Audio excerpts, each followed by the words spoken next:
Okay. Good morning, everyone. Good afternoon, good evening. Welcome to the informational section for the HPHR Hackathon that will be held this month, February 17th through the 20th of 2022. So as members of the Boston Congress of Public Health, we'll be bringing you the hackathon, which is a 4-day virtual event. And it's designed to bring people like yourself, researchers, advocates, health professionals, that includes attendings, medical and surgical residents, as well as medical students, as well as public health students from around the world, to join together and create these diverse hacking teams, where these hacking teams will address local or global public health problems and then be able to pitch creative solutions.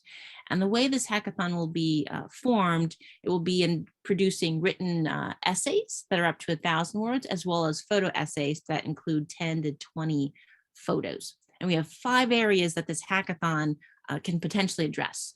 One is COVID-19. We have one in maternal and child health, surgery and public health, vulnerable communities, and that includes a whole grab bag: LGBTQIA, disabilities, refugees, immigrants, prisoners, and anyone else that you might think of that could be involved within a vulnerable community, as well as environmental health and justice. We will be awarding certain prizes that we'll speak about a little bit later, and there is the opportunity to be published free within the HPHR journal, formerly known as the Harvard Public Health Review. Registration actually will close February 11th of 2022, so make sure that you get your registration in on time to be able to enjoy this. And I'll tell you a little bit about the agenda as well for the hackathon. And before I do, though, I'll just briefly mention that registration for BCPH members is free. However, if you are not a member, there is a charge as well. So definitely should hopefully be an incentive to become a member so that you can have this hackathon for free. So in terms of the agenda, as I said, registration ends midnight Eastern time, February 11th.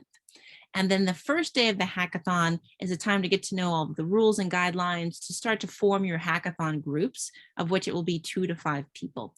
And then we'll have networking events that you can start if you're writing written essays, that you can start to draft some of those together, who's going to research, who's going to write certain parts of that particular manuscript, or if you're doing a photo essay, how you're going to put all of that together as well. The second day, we'll continue to formulate our groups. We'll have another networking session as well, and we have to finalize that group registration. So that's February 18th at midnight Eastern time. So in order to officially be part of the hackathon, you have to be part of groups. We will mention this later, and you have to register during that group registration. And that will all be provided once you're actually at the hackathon during the day of. For the third day of the hackathon, February 19th, we'll have another networking event, and the Zoom rooms will be available 24/7. As I should have mentioned, they're available that amount of time, the 17th and the 18th as well, so that you can meet with your groups to be able, as I said, to brainstorm, to plan, to write, to be able to create those photo essays as necessary.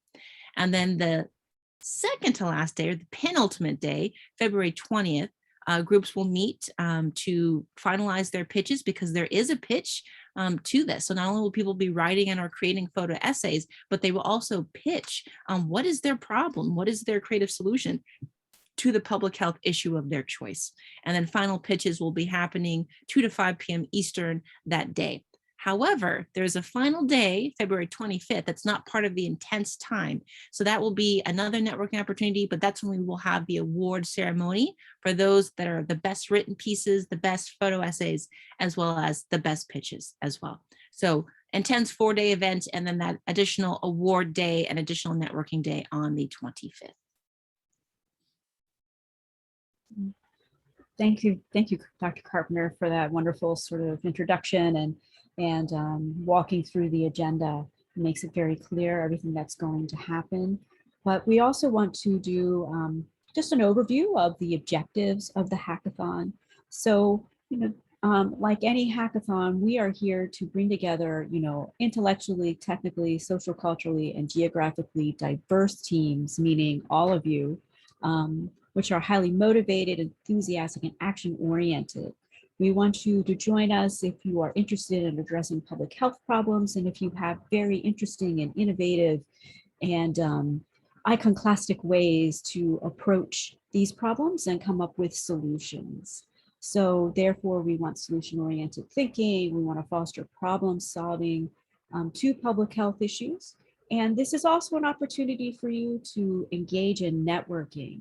So not only are you coming up with solutions for this particular project, but you're working together with new folks in an innovative and welcoming atmosphere in order to get to know one another, have that intellectual exchange, and also that social engagement. We also want to provide a route to put together a manuscript for publication opportunities with this project, but also in the future. But to be eligible, you just have to be part of a university, an academic, or an institution or a nonprofit volunteer organization that in some way is focused on public health, either you individually or the institution that you're with. You do not have to be a member of BCPH. However, it does help because if you are a member of BCPH, you can participate for free. Non-members do have a small fee that they have to pay, but if you can tell that it's very much worthwhile in order to become a member. Participants can be from any professional field, including public health, medicine, law, business, nursing, dentistry, pharmacy, engineering, photography. You can be an artist, you could be a writer, anyone who has an interest in public health research, advocacy, community-based participatory action research. We welcome you and honor you, and we want you to join and be part of this. We also just have some general rules and procedures as you enter our hackathon space. So participation in the hackathon, you must participate as part of a group, as Dr. Carpenter said. You can form your group before you join and sign up all together, or you can also just join as an individual and become part of a group during the initial formulation session. Groups consist of 2 to 5 people, and you can also be part of any professional background. So you can be a group of lawyers, or you can be a group of folks who come from very different backgrounds, all working together. You can join multiple groups as an individual. Just maybe perhaps you want to work on a project in COVID, but also address pre-exposure prophylaxis dissemination in underserved communities. You can do that. Group participation obviously is unlimited. However, just keep in mind that you as an individual can only do so much. And if you do too much, you might undermine the groups. So individuals must contribute substantively to each group that they join. Groups can participate in any unlimited number of categories and submit an unlimited number of manuscripts and photo essays. It truly depends upon how much time you have and how much you want to put forth into multiple projects, or if you want to go all in on just 1 or 2, for instance. Each submission by a group must include a written or a photo essay along with the corresponding pitch deck. So therefore, you have your product that you all work together to submit, but you also present that product through your pitch and let us know in a very sort of abbreviated fashion what your problem is and how you propose to address and solve it. Groups are going to be delivering a live pitch on the last day of the hackathon. And 1 member from each group must present during the live pitch. So this really makes a difference, especially if you are an individual working with multiple groups, just making sure that there is 1 individual from each one to present that final pitch to the judges. Only 1 member of your group needs to register a team during group registration. And that group registration, as we mentioned before, is completed on February 18th by midnight that night. And midnight EST. So that's like New York time, if you will. Groups will remain final once submitted. New group registration forms or forms with errors must notice the HPHR Hackathon administrators at editorial@hphr.org before the 19th at 5 p.m. in order for corrections to be made. Otherwise, we won't be able to make any changes. If you elect to do multiple submissions, each submission must be individualized and not submitted together on Scholastica. Otherwise, that's going to be very confusing for us to track. Participants must attend at least one of the networking events. And you also can receive a recorded version of the instructions of the HPHR Hackathon upon request. And one of the reasons we did this introductory informational session today is so that everyone can have access to an overview of the hackathon itself. All participants must meet on the designated HPR Zoom room with their team at least twice during the hackathon. Once during group formation and once during the writing and planning sessions. And during the live pitch, at least one person from each group must be present. And obviously, because that's going to be the person who presents the pitch, any situations which require additional accommodations, they have to be done through writing, obviously sent to editorial@hphr.org before midnight EST on the 19th. And we're going to provide you with Zoom space for all of your brainstorming, planning, and writing needs 24/7 through the entirety of the hackathon, which is that 4-day event, the 17th through the 20th. We have here on the website some specific information about the written essays as well as the photo essays, which we invite you to come on and review. So this is on bcph.org/hackathon. There's also information about the pitches as well in terms of how to write that up and present that. There are some things that you should keep in mind that can disqualify your team during the hackathon. So written essays, photo essays, any pitches that you do, they cannot have already been published elsewhere. We also frown upon anything that is leveraged in an essay, photo essay, or a pitch that has not been adequately cited or credit due. This includes quotes, citations, photos, any video elements. You must use AMA to do any type of referencing. Please don't use APA or any other type of citation approach. Submission of written essays, photo essays, or pitches with group members under 2 people or over 5 people is frowned upon. You also have to be officially registered for the HPHR Hackathon, or the things that you submit will not be accepted. Make sure that you proofread everything that you submit. Things with significant grammatical errors, punctuation, and like, that's very distracting and it's hard to read, and we won't be using it.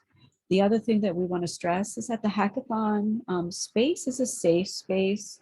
We don't accept anyone abusing other folks based on immutable characteristics, and we do not accept anything with obscene or profane language or anything that's derogatory or stigmatizing. Plagiarism of any kind, incredibly frowned upon and unacceptable. Participants cannot also serve as mentors during the hackathon, and they also obviously cannot be judges, just to make sure that everything is fair and square moving forward. There are also further guidelines about the hackathon that are listed on the website, and I invite you again, bcph.org/hackathon, that really guides you through how to put together your submissions and just formatting them as well. We also have very distinct ways that we want figures, tables, and images to be input into all collateral that is submitted for the hackathon. Now, in terms of the awards, all of the best pieces will be accepted, and we will be placing them and publishing them on hphr.org, and we will be providing links to them through bcph.org as well. The other thing is that we will be giving all of the winning submissions what's called a direct object identifier, so that they will appear on your ORCID ID accounts, as well as other indexing databases out there to help improve your searchability and your prevalence as a writer and academician out there. The awards themselves include a Next Generation Public Health Award, and this is going to be awarded to the top submission in any category: written essay, photo essay, or pitch. So this is the best of the best. We're also going to be singling out the best written essays for the categories in COVID-19, maternal child health, vulnerable communities, environmental health and justice, and surgery and public health. We're also going to be doing the same for best photo essays. And then we're also going to be awarding the best pitch for each of the categories: COVID-19, maternal child health, vulnerable communities, environmental health and justice, and surgery and public health. We also have a list of frequently asked questions that we invite you to review moving forward for the hackathon. Very straightforward. What makes a hackathon, and specifically how our hackathon differs from other hackathons out there. And of course, to answer that question, the HPHR Hackathon is very different because it caters to you. It caters to emerging and current health leaders, advocates, academics, researchers, those who are simply very interested in public health and want to learn more. So we are addressing clearly identified public health issues, and we're inviting you as our participants to come up with ways to solve them. So I invite you to come and look at this frequently asked question list. And if you do not see your question answered here, we invite you to write to us at editorial@hphr.org, and we will get back to you very quickly to answer all of your questions. Dr. Carpenter, do you have anything else you would like to add to this informational session about the hackathon today? I think we're all set. So thank you everyone for joining this informational session for the HPHR Hackathon. And email us if you have questions at editorial@hphr.org. We definitely will be going over all of the rules again during the hackathon, but it definitely helps to get a leg up and read them beforehand. So thank you so much for joining.